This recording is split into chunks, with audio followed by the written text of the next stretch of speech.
ప్రార్థన చేయాలి, పిల్లకి తలుపు తీయని చెప్పానంటే ఇక నీళ్ళు ఇస్తే కాళ్ళు కడుక్కొని వచ్చింది.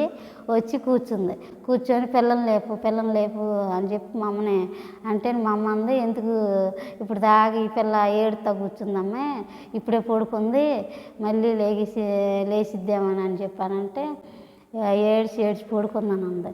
అంటేనే కాదులే లేపని చెప్పాను. చిటికలేసి లేపారు పిల్లని లేతే ఎప్పుడుకో చిటికలేసినా చాలాసేపు లేచినాక అప్పుడు చెప్పింది అమ్మ, నాకు దర్శనం చూపించాడు దేవుడు, అపవాది వచ్చి ఇట్లాగా తుంగభద్ర కాళ్ళలో పిల్లని తీసుకెళ్ళి ముంచుతుంటే దేవుడు ఆ దాన్ని గొర్రెలు కాస్తూ ఉన్నాడు, కాస్తా అప్పుడు చూసి పిల్లని ఆ దాన్ని వదిలిపెట్టి అన్నాడు.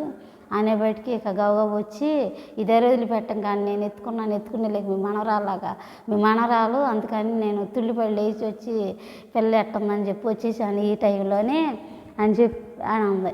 అనేవాటికి ఆ మాటలు తుళ్ళిపడి నేను లేచి నేను ఏడ్చా, బాగా ఏడ్చి ఏంది మాకు ఇట్టాగుంది, ఇప్పుడే ఇట్ట జరిగింది, మాకు ఎందుకు గొంతు కాడ చేయబట్టికే కానుతుంది, నాకు ఒక్కదానికి అనుకో మళ్ళీ మా అమ్మకు కూడా అట్టాగే ఉందంట, మా అమ్మ కూడా ఏదో మొత్తానికి జరుగుతుందని అంది, ప్రార్థన చేస్తూనే ఉంది పెద్దమ్మ అని ఏడ్చేవాడికి ఏం కాదమ్మని చెప్పి ముగ్గురు ఆకలిచ్చి పిల్లని మధ్యలో పెట్టుకొని ప్రార్థన చేసుకున్నామ్మా, మీకు దేవుడు కాపుదల ఉంది, మీకేం బాధ లేదు, ఇంటికి రక్షణ దేవుడే ఏదో చేయాలని అపవాది వచ్చింది, కానీ అపవాది నుంచి దేవుడు విడిపించాడు, దేవుడు చెప్పగానే ఒకడ పండేసి నీకు నీ పిల్లకి కానీ మీకు కానీ ఏం కాదు, అది రాదు, ఏం చేయదు, అపవాది పోయిందని చెప్పినాక ప్రార్థన చేసుకున్నాం, అపవాదిని తీసివేయండి అయ్యా, మా కుటుంబంలో మా జీవితంలో లేకుండా చెయ్యి, నువ్వే మా దేవుడు సర్వ సృష్టికర్త అని చెప్పి ప్రార్థన చేసుకొని ఇక తెల్లారత్తుంది పిసి 4 అవుతుంది పడుకున్నా. ఇక మా అమ్మ ఏం బాలింత అమ్మ ఏడవకూడదు, నిద్రపో, తలనొప్పి వచ్చిందంటే తగ్గదని చెప్పాను అంది. ఇక మా అమ్మ నేను బైబిల్ చదువుతూనే ఉంటాను, పిల్లల్ని నేను పెట్టుకొని ఉంటాను పడుకుంది.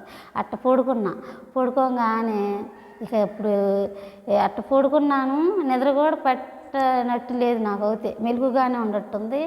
ఇక పడుకున్నాను, ఇద్దరు పాస్టర్ గారులు వచ్చారు ఆ రేత్రి కాడ, అప్పుడే ఆ తెల్లారగట్ట అవుతుంది. ఆ సమయంలో ఇద్దరు పాస్టర్ గారులు వచ్చారు, ఆ సమయంలో మరి వాళ్ళు వచ్చారు. అదంటే నా దర్శనం అది, కానీ నేను నిద్రపోయినట్టు కానీ నాకు నిద్ర పట్టినట్టు కానీ అప్పుడే జరిగినట్టుంది. ఆమె వచ్చి వెళ్ళంగానే వీళ్ళు వచ్చి ఏందమ్మా అంటే మా అమ్మ బుడ్డి, అప్పుడు లైట్లు కరెంట్లు ఏం లేవు, బుడ్డి తీసింది, ముక్కలు పెట్టమని అంటే బుడ్డి తీసింది, తీయంగానే ఒక ఆయన కూర్చున్నాడు, యవనస్తులు ఇద్దరు కూర్చున్నారు. ఏందమ్మా బాధపడుతున్నారు, ఏడుతున్నారు, ఏంది ఈ రకంగా బాధపడుతున్నారు పిల్లల కోసం